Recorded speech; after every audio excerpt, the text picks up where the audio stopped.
Hello again and welcome to section 3.3.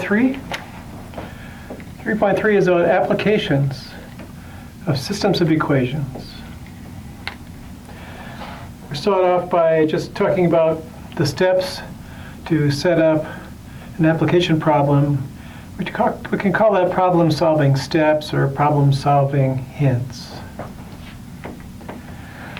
And then we'll go through some examples, geometry problems, some money problems, some mixture problems, motion problems, and so on.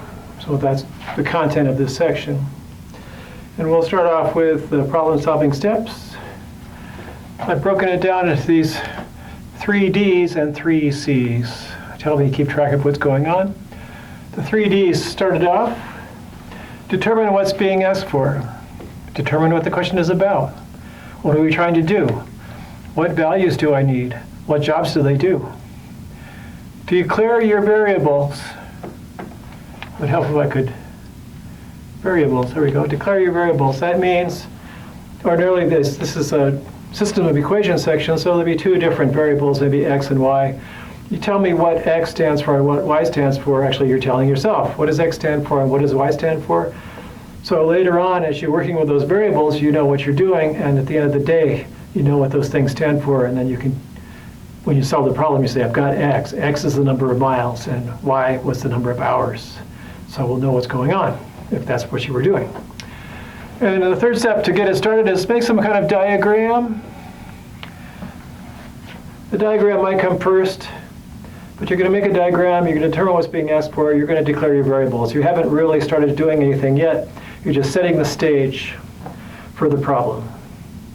Understanding the question, setting up some variables to represent quantities in the question, and having a diagram or some type of picture in your mind of exactly what's going on so you can continue on. The second 3 steps are the 3 Cs. Create equations. Create a system of equations. In this case, ordinarily you just create equations, but this is about systems, so we're going to create a system of equations.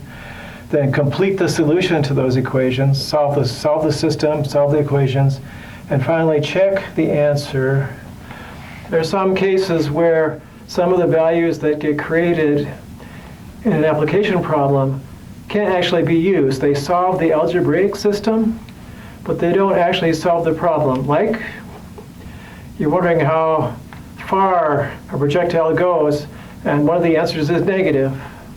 Chances are that negative answer has something to do with what have happened in the past or something like that, and some of those answers that come out of the algebra aren't actually part of the problem you're studying unless you expanded the scope in some way, and sometimes we can't really see how to expand the scope. So check the solutions, make sure they make sense. You can't have negative lengths, you can't have negative weights, things like that. They can't possibly work, and then check the ones that seem like they're reasonable, as in maybe they're a positive number, it ought to be a positive number. Now we'll check to see if it actually solves the problem by substituting the values into the problem and see if it actually solves the problem. So that's the game.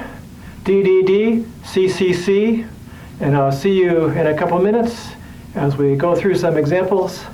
And this ought to be great fun, I'm thinking. Here we go.